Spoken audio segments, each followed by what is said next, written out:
So now we are going to talk about two questions at the same time because they are similar.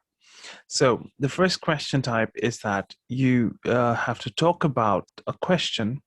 You are given a question and you need to speak about your answer for about 30 seconds. That's your task. So you have a written question in which you need to go through analyzing the question. Then you need to speak the answer, not write. So, and the second part of the question is that you need to speak about the answer of a question which you will hear in an audio file. What is the audio file?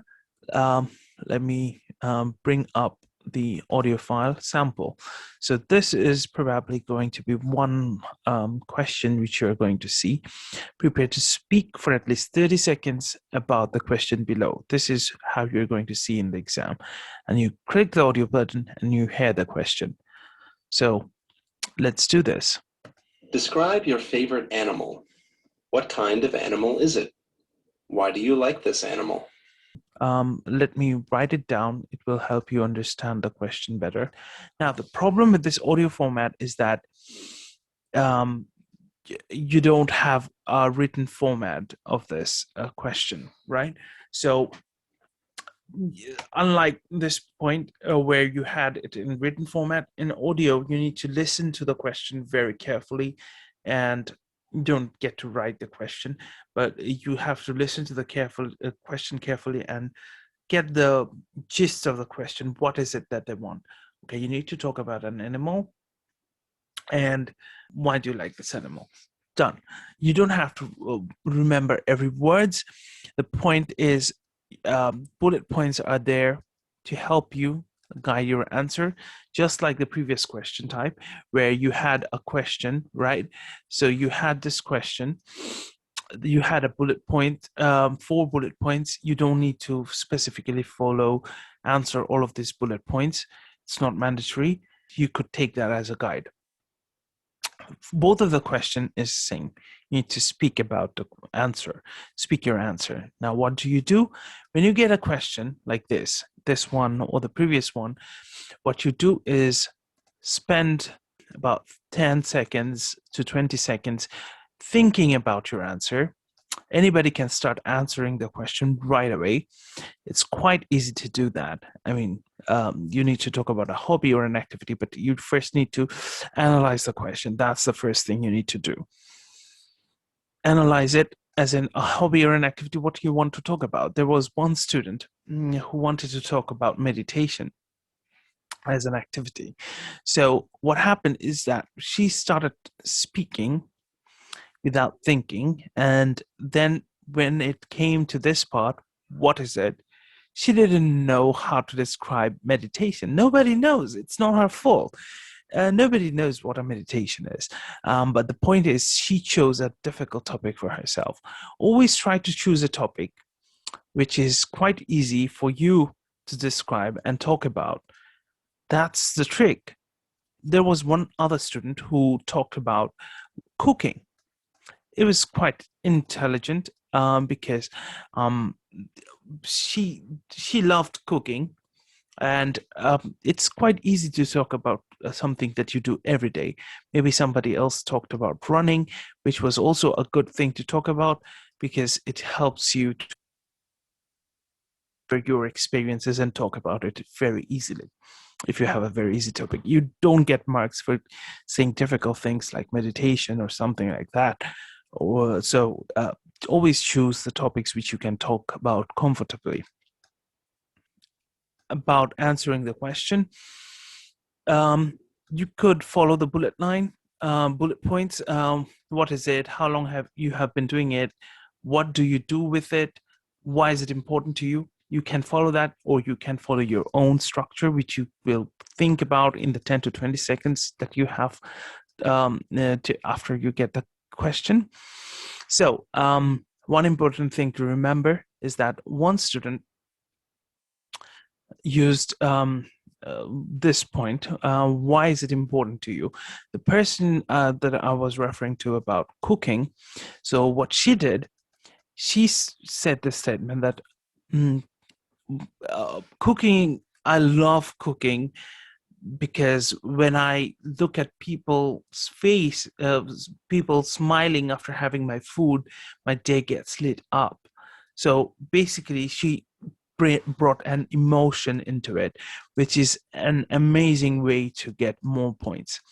Okay, so if you can somehow bring emotion or a purpose to your statement, for instance, maybe if you're talking about running, you could probably talk about why you do the running. What is the purpose? What purpose does it serve? Maybe it helps you stay healthy, be organized, and it gives you a direction in life, something like that. If you can make say it believably, why you do the running thing, why is it important to you, that's very, very good marks that you are going to get, right? So same with the second question. Describe your favorite animal. You could talk about giraffe, but the thing is, maybe originally giraffe is your favorite animal, but when you're talking in the exam, try to choose something which you can talk about. Maybe you saw the giraffe only one time, so, or maybe panda, which you never saw, but it's your favorite animal. Don't choose that for your exam because you won't be able to talk about it. Talk about dog, cat, or anything, any pet that you have in the house. Choose that animal and talk about it. That will be much easier for you. They are testing your communication skill, not your taste, or not your knowledge about various animals. They're completely testing your communication skill, whether you can communicate properly. So always choose something which you can communicate easily without much difficulty. Important point to mention is that you remember in the writing part, we did an outlining, right? We thought it through how we are going to write the essay. If you haven't gone through that video, I highly advise you to go through that video. But in this speaking question, they have done the outlining, right?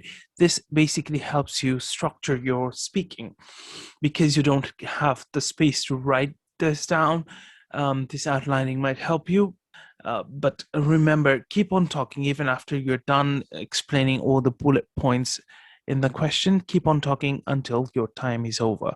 They will check your fluency and whether you can keep on expanding your explanation as long as required. So 30 seconds is not a long time. It's not a short time too, but make sure you have a feel of how long 30 seconds is. Try to practice when you're practicing, try to practice talking about various topics for 5 minutes.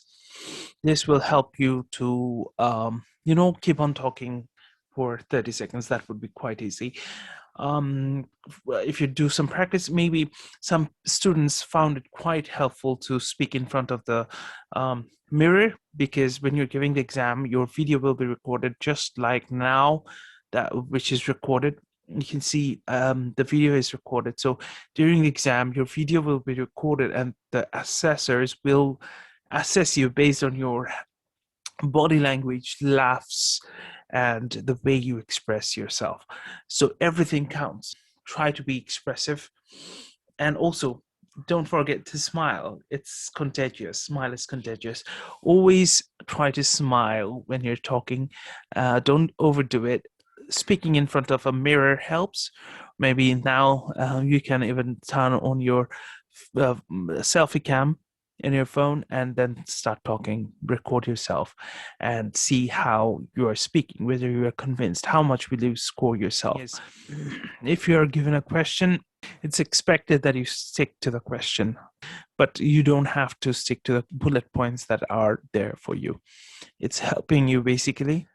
Same with this one, but the thing is, in this question, you don't have a written question, bullet points. You just have to, after playing the audio, that we try to remember what is the main topic the first sentence is probably the most important sentence.